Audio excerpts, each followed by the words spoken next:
you woke up to the Sunday night terrors, scaries. Yeah. Yeah, sorry, buddy. Go back to bed. Shut up. Like this is a But bad it's dream. crazy. It is crazy that most of his motivation's like, yo, I had a wild dream. With episode 7 just setting up so much drama, so much like just vitriol between these families, and stoking those embers so that we're building up to this climax, but it's not quite what we expected. Especially, I believe it was like a time skip, right? Because we're seeing these.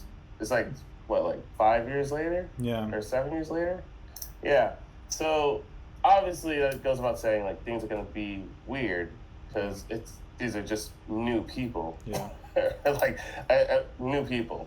And some of them. I will say, your critiques in the past in terms of like people not aging is starting to get to me, because now it's like, all right, dude, it's been 7 years. You look the and same. Damien looks exactly the same. I'm like, yo, you have to be like 40, if not 50. That's crazy that you look exactly the same, like you're 20. Yeah.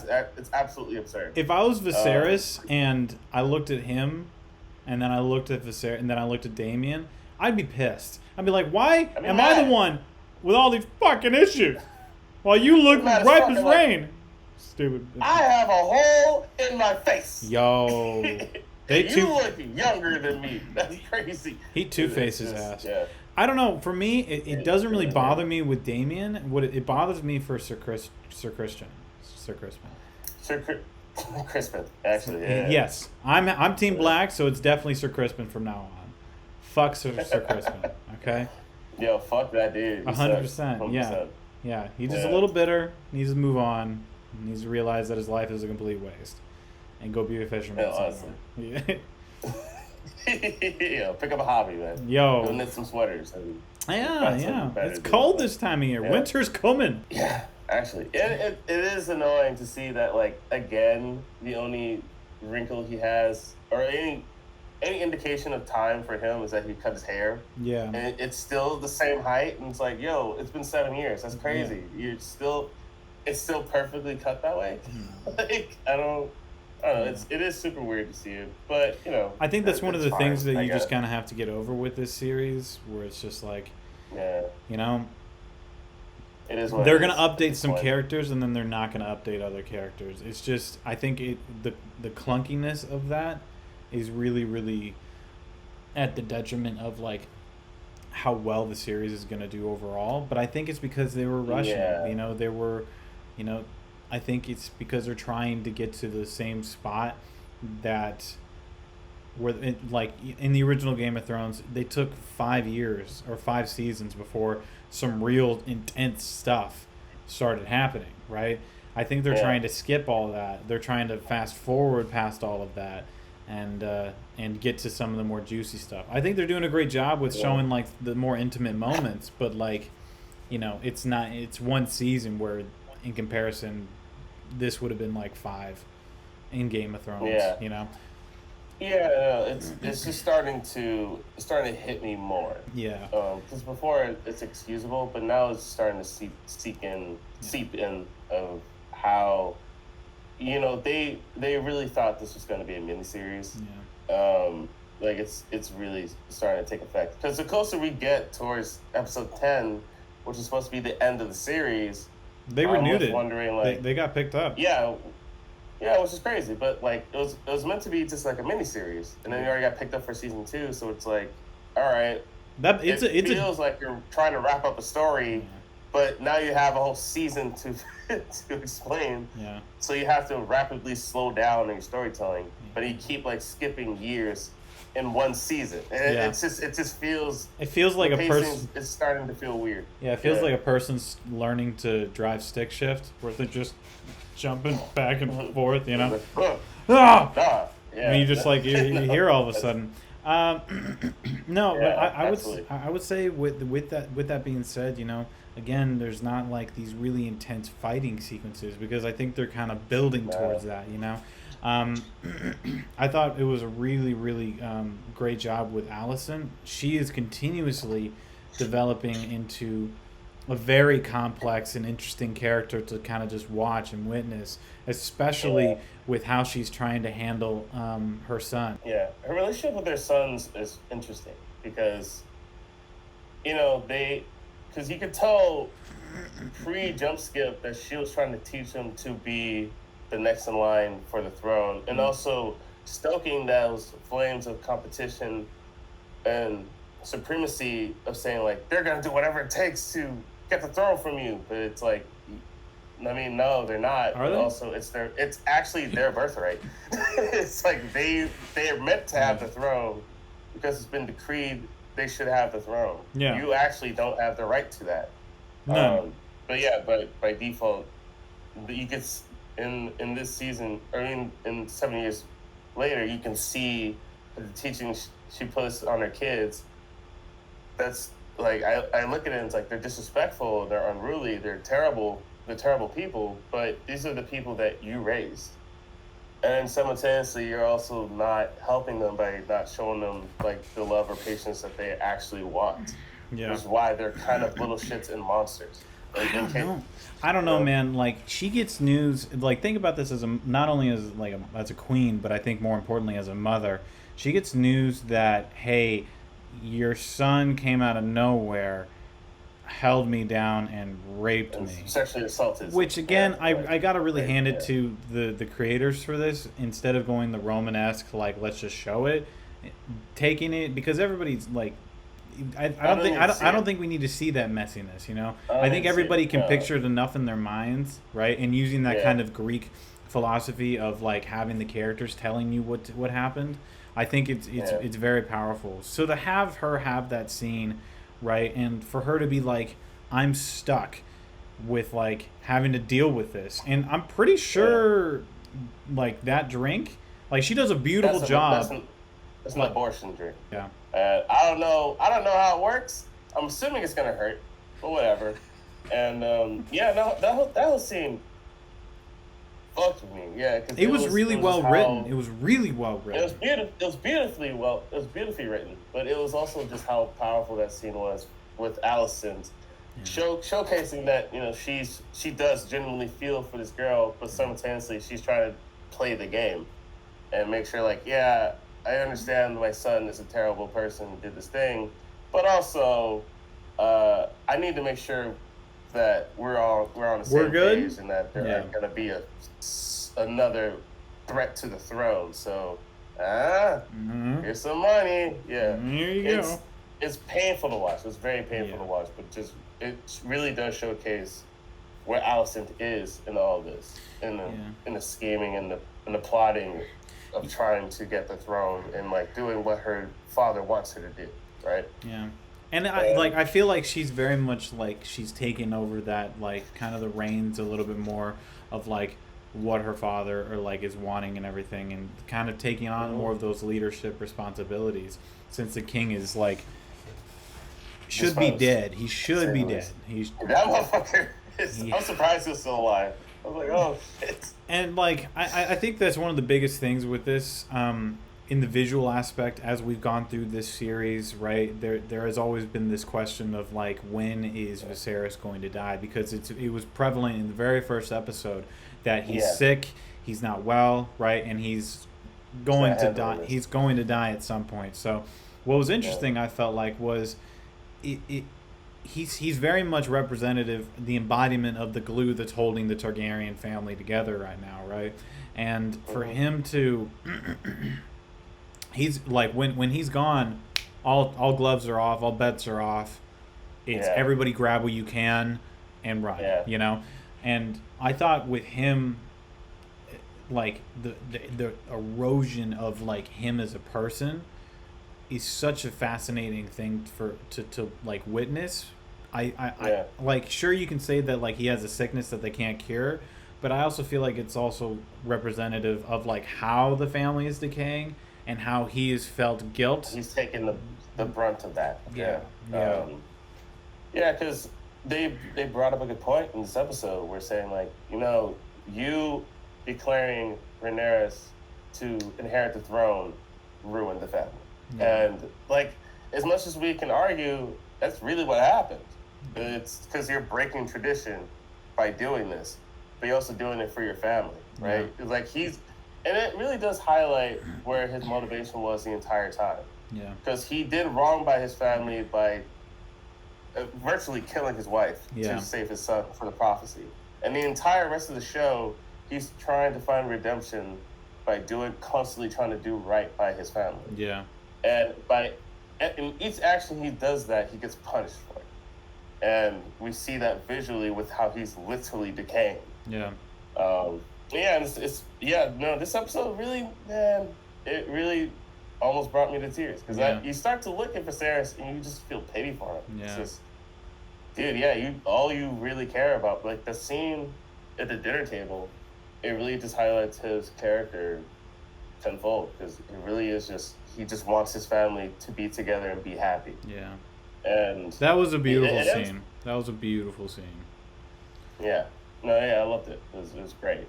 And it's just unfortunate because he ends it with leaving the scene, having a beautiful moment, but in actuality, the damage is done. Yeah, there's still ambers. Even if his daughter and his wife come together, their sons will never come together. Yeah.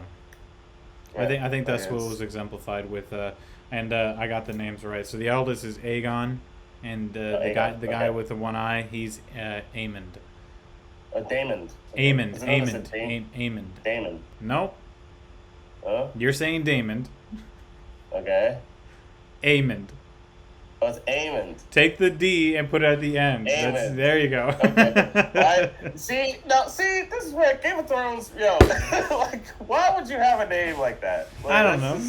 Names are hard, dude. Like, names are so hard.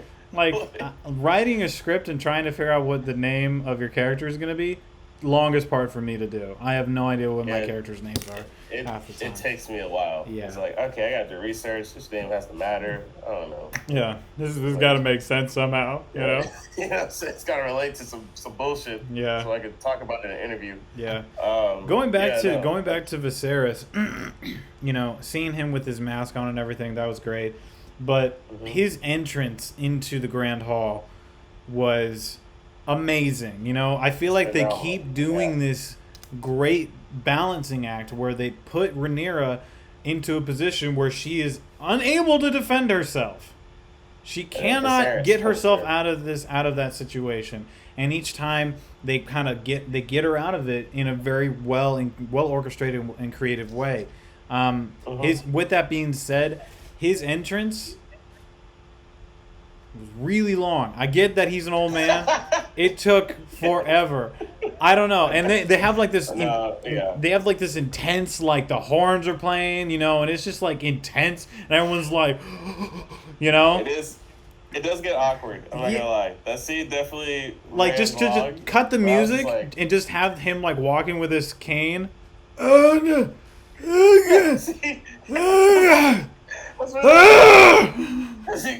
like, when you see the crowd fall off, he's like, oh god. He's like stumbling up these stairs. It's like, oh man, this is rough. Yeah, you're gonna have a heart attack. Just stay at the bottom. I think everybody gets it. Yeah, you don't need to be on the throne. Yeah, man. Serious. Although that's actually what got you here. That you sat on the throne. That was a really beautiful moment where. With Daemon. Oh my God!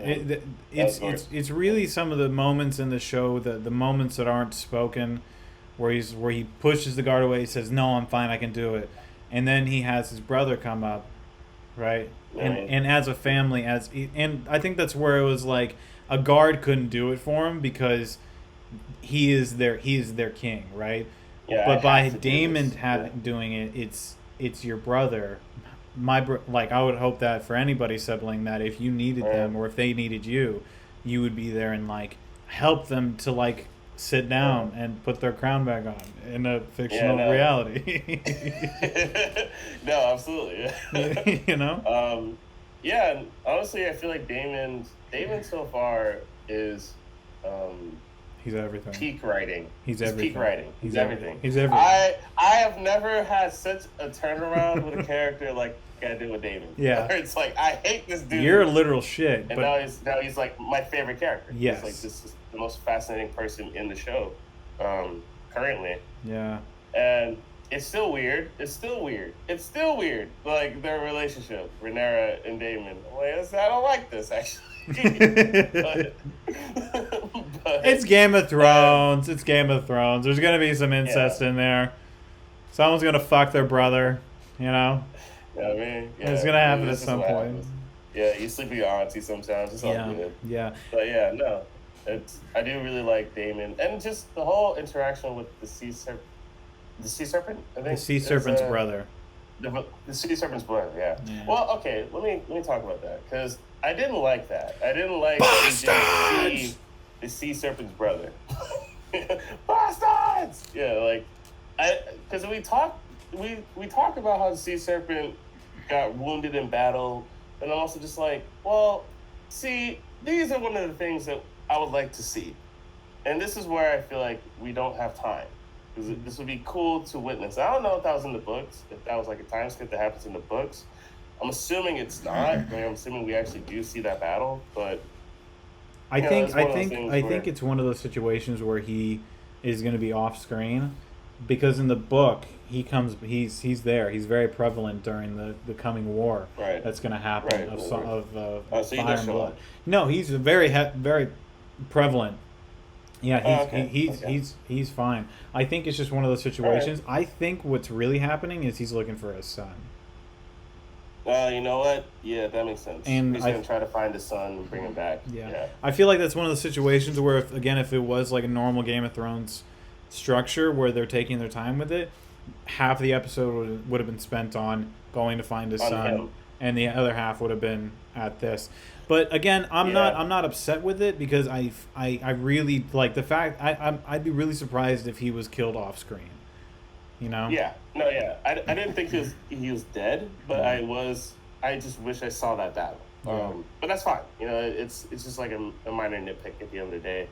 I did think the conniving nature of his brother was very Game of Thrones. I was like, well, see, I never liked you to begin with. But it did also. I think it fit. For me, it wasn't that huge of a departure from that character, because what he was saying made sense. Like, it's like, no, I'm gonna protect my family line with people that are actually in my bloodline, right? And that's the biggest thing. You're not of my blood. You're not my kin, right? And that was his issue. It made sense, at least to me.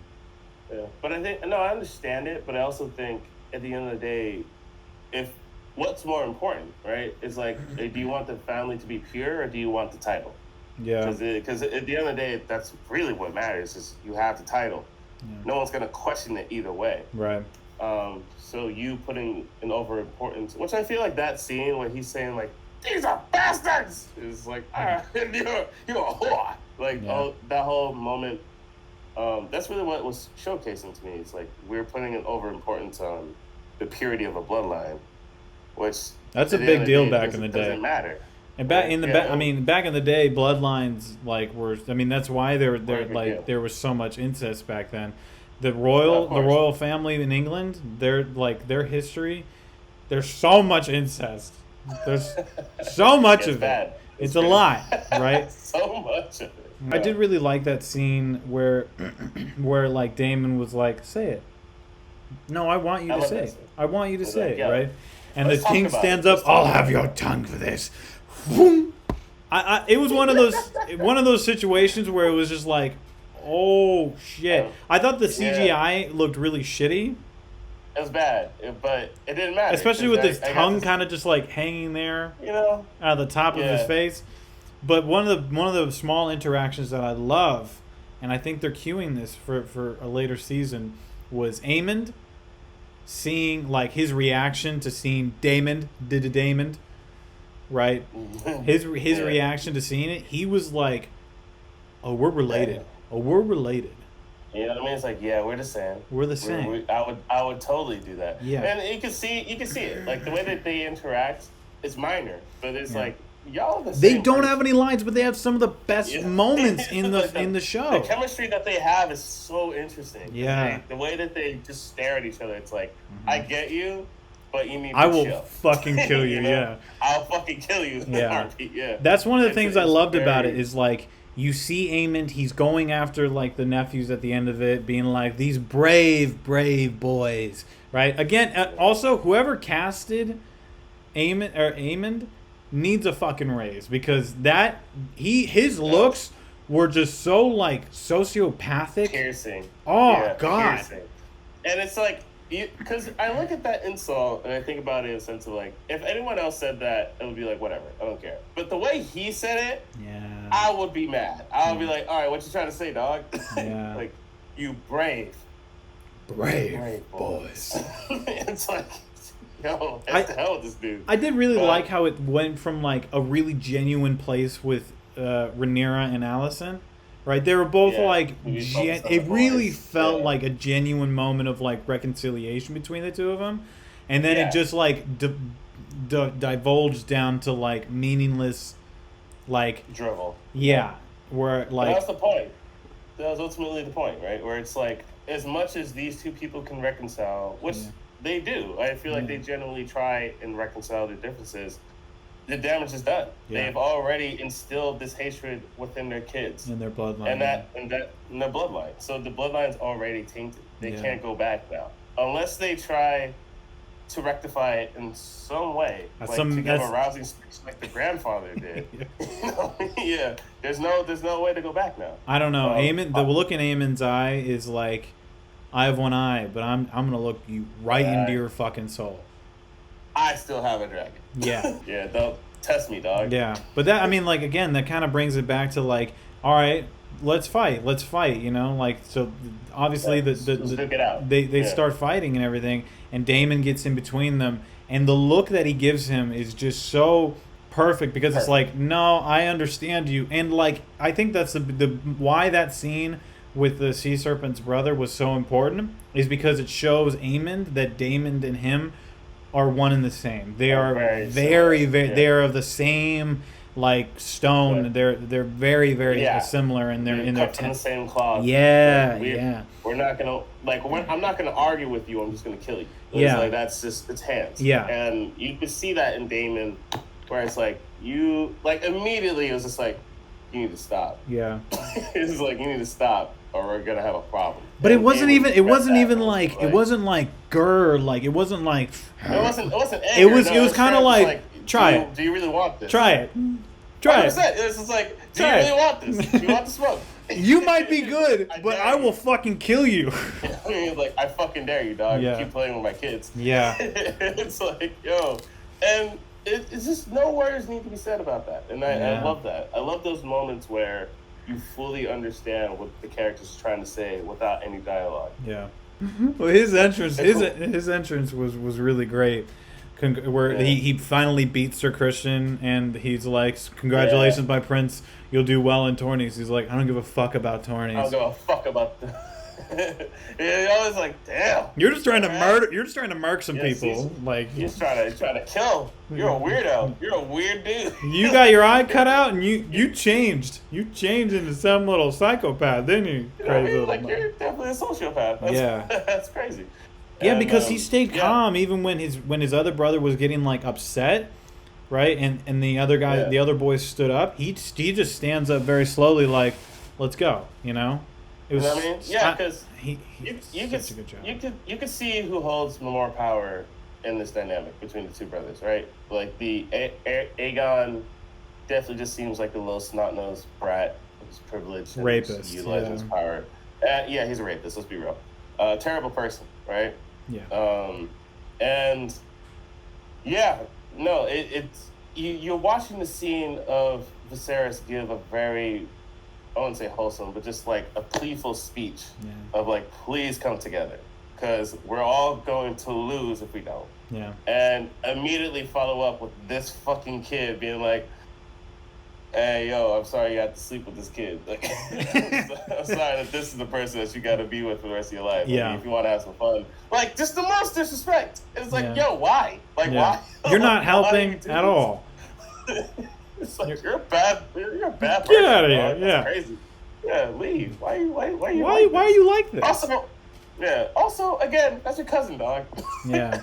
Like, I'm like, it's still weird. It's still weird to me. It's a lot. But it's a lot. It's a lot. But yeah, the Queen That Never Was, she had a very good entrance as well. What I liked about her character is that she has no ties. Like, she has no allegiance. She's just like, I'm going to do what's best for me.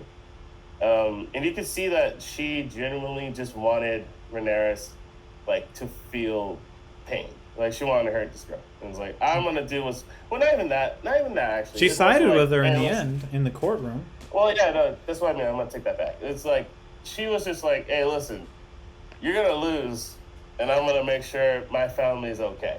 And then once Viserys comes back, it's like, yeah, I know that deal. That deal you said? Yeah, I love that shit. I love the way you think, girl. Yeah. It's gonna kiss to wed. Yeah. And yeah, no, it really does showcase that she is, like, if anything, she knows what it is. And she's fully aware of what the game is that everyone's playing, and she's just trying to survive to the best of her abilities. Yeah. I feel like she has, in some way, shape, or form, she's kind of got both feet. She's one of the few that really hasn't chosen a side. I think this episode she's more or less chosen a side with Rhaenyra, but I don't think it's not like Daemon where it was like I'll kill you, Sir Christian, in the previous episode. But it really feels like this, like she's got one foot in both camps. You know, she's kind of towing the line right now. You know, and with having Viserys coming in and being like, "Please give me your opinion on this," and she was like, "I agree with her. I agree with her. What do you want from me?" It's kind of crazy. Yeah, I heard what she said. I'm with it. I love this. Yeah. Like, all right, bet. And I love how Viserys really did come into the scene just like, that's crazy. I have to be here for this again. Because, one, we already decided. What are we talking about? And everyone's just like, damn. Yeah. Okay. Yeah. Yo, Otto Hightower's face when he came in was like, fuck. Yeah, he was so mad, bro. Dude. Man, I thought you couldn't walk. Yeah, man. You haven't been to court in a few months. She shows up one day.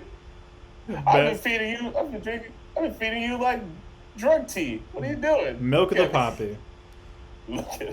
Yeah. What is that? Is that opium? I'm assuming. I think so. I would assume, right? It's something similar to that. I know it's supposed to like alleviate the pain. That he's going I think through, it's right? just like numbness, you know. Him. He did such a good thing. I think the one thing about this episode that kind of got me was. Obviously, you know, Viserys is at the end of his road, right? And it's completely understandable on how it happened, right? On how he got confused for Alicent as Rhaenyra, right? It's completely understandable, but like... It did confuse me at first, I'm not gonna lie. Right. But like once you figure out like, oh, he's just confused, he thinks he's talking to Rhaenyra. He's dying. Yeah, he thinks he's talking to Rhaenyra. Yeah. That's Alicent, 100%. Right? Yeah. It's just weird because, like, we were just about to pull the line back over the edge, right? And I think that's one thing that they were trying to do, give us, like, this false sense of hope that, like, it will be okay. But in actuality, I mean, it's they had to get the gears grinding again, and getting her back into the fight was really important. They can't be friends. They can't, get along. Giving her that responsibility of like, you're the only one that can keep us together, it's like, well, now you're just justifying her behavior, and she's just 100% wrong. Yeah, 100% wrong. She's doing. Yeah, like, she's just wrong. She's like, the king told me that I'm the one. No. Prophecy. The king told me this, and it's like, yo, this man is dying. What? What are you talking about? Yeah. Like, what prophecy, dog? And it's based off. I love the idea that the conflict from this point on is going to be based off of miscommunication. Yes. It's just like, this wasn't for you. Yeah. You're not a Targaryen. No. So by definition, you're going to ruin everything. Yeah. Because you're trying to live the prophecy. I mean, the sons are. The sons are, and they'll be targeted. The sons are, but you aren't. Yes. Let's make that clear. You're really not. You're not. Yeah, you're really not. You're very much not. You're a high tower. And I think, yo, Otto, I don't like this dude, bro. I don't like this dude. I don't like this dude. Yeah. Well, no, I genuinely, I hate this guy. Because at first I was like, you know what, he seems like a cool dude. Like, he's with it. And now I'm like, oh, nah, you were never a cool dude. You were never with it, actually. Yeah. You're kind of awful. You're mean. And you're mean. You're mean as hell. Yeah. And I really like the scene where when you see Alicent and Rhaenyra almost get together and, like, reconcile, you see his face and he's like, fuck are you doing, man? Yeah. Like, what's going on? Like, you can see like the anger in him. Like, I don't like this. Yeah. But, and I think that kind of speaks to I think that kind of speaks to why Alicent's such a fascinating character, is because she was ready to reconcile with Rhaenyra. She was ready to let bygones be bygones, right? Yeah. And by having, like, Viserys tell her, hey, you're my only hope, right? From her perspective, she's like, no, I need you to save my family from my daughter. But it's like, no. But like, so like, for me, when I watched it, I was like, it didn't seem to me like Rhaenyra was taking on that job, that task, lightly. Like, she didn't want to do it. She doesn't want to, but if I'm the only hope to save the realm, I guess I gotta do it. I guess so. You know? Yeah, no, that's really what it comes down to, but that's real on both sides. Like, Rhaenyra in this episode is, you know, when she's feeling at her lowest, is asking her dad, like, please help me. I don't want to do this, but if you need me to, I need you to help. Yeah. Like, neither of these women want the throne, and I think it's also in tandem with Viserys, because, like, this guy didn't want the throne. Yeah. he was. This is some responsibility that they have because of a prophecy that's placed onto them. Yeah. Right. And now you're throwing Alicent into the ring by saying, yo, this is your responsibility as well. So both people are going to feel like, I'm destined to do this because of an obligation that may or may not be true. Right. Because it's only through the words of a man who was dying. Well, he told her that story of the Song of Ice and Fire. I mean, episode 1. Yeah, but so it's also just like what proof of it is there of this prophecy? You know, a dweeb. Like what? It was a dweeb. You know. You woke up and you had a nightmare. Okay, it's not real. You know, you woke up to the Sunday night terrors. Scaries. Yeah. Sorry, buddy. Go back to bed. Shut up. You know, like, it was just a bad dream. You know. It is crazy that most of his motivation's like, yo, I had a wild dream, and I had some mushrooms, and then I went to bed. Like, I thought I went to bed, and I had a pretty intense dream. You know.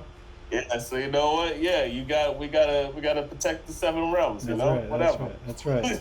Yeah. Whatever. Forget about it. Forget about it. Yeah. Whatever. It's all good.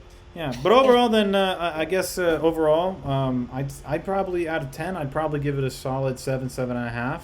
It's not my favorite episode. I think it's still yesterday was my favorite episode. My favorite moment for me personally was the interaction between Aemond and Daemon when he's separating the fight, because I think what was great about this episode is they're setting up their confrontation, right? They're two men of the same cloth, right? Same ideology, but they're on two separate sides. That's going to be a really, really fun fight, especially since they both got gigantic dragons. So I'm excited for that. That'd be cool. That'd be cool for real. So yeah, I would say probably 7.5. What about you? Yeah, no, honestly the same. Yeah. I think this episode, again, emotionally it did hit me, but it was really just because I felt really bad for Viserys, and it's like, literally just cut the intense, like, awe-inspiring music and just have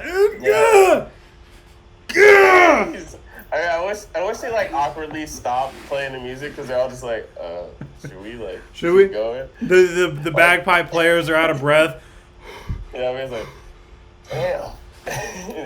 They start again. Yeah. They're, like, off key now. Yeah. Like, yeah, I genuinely just felt like this was Viserys' episode. I feel like in a lot of ways it really is. I think it's probably the last time we're going to see him. He died. He died at the end. Yeah, he did die. Yeah, so like, did he die? I don't know. We heard the last breath. He might. Like, if he came back, if he was in the next episode, I would be shook, dude. I would be like, "What the fuck are you doing here, dude?" I mean, that was so wild. Yeah. That'd be crazy. He's just like a mummy. Yeah. Like, just draped up. He's like, At that point, just kill me, man. Like half your face is gone. Kill me. The CGI. I don't want to say the CGI on his face was a bit much. I was kind of like, all right, this. The problem is because it's his eye. Like, I don't know if you ever seen a person who like lost their eye. It doesn't look like a cavity. It's not a cavity, right? The muscles are in your eye, kind of just squished down. You know, like it's not just an open cavity. That's not sanitary. Yeah. Your body wouldn't do that to you.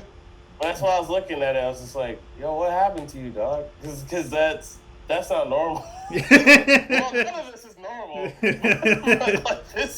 that, I'm like, that's weird. Yeah. And like, he had a hole in his face. I'm just like, when did that happen? When did you get a hole in your face? Yeah. You know, it was a bit much, but simultaneously, it proved the point.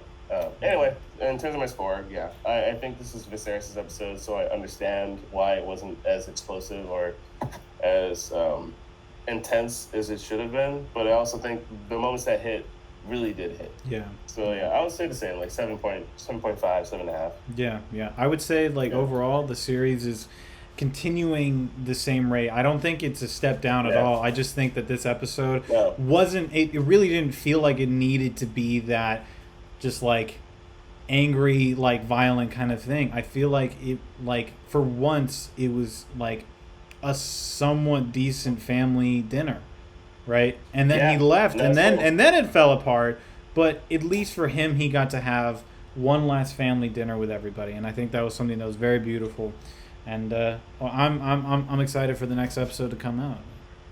Yeah, same. Absolutely. I'm excited because I feel like from this point on, this is the closest they're ever going to be as a family. Yeah. And now it's just like potentially war. Yeah. Well, I mean, this next episode's got to be intense. At least if they're going by like what they've done in the past with a 10-episode series. Episode 9 is more often than not the climax, and then episode 10 is the resolution denouement for the season. Yeah. You know.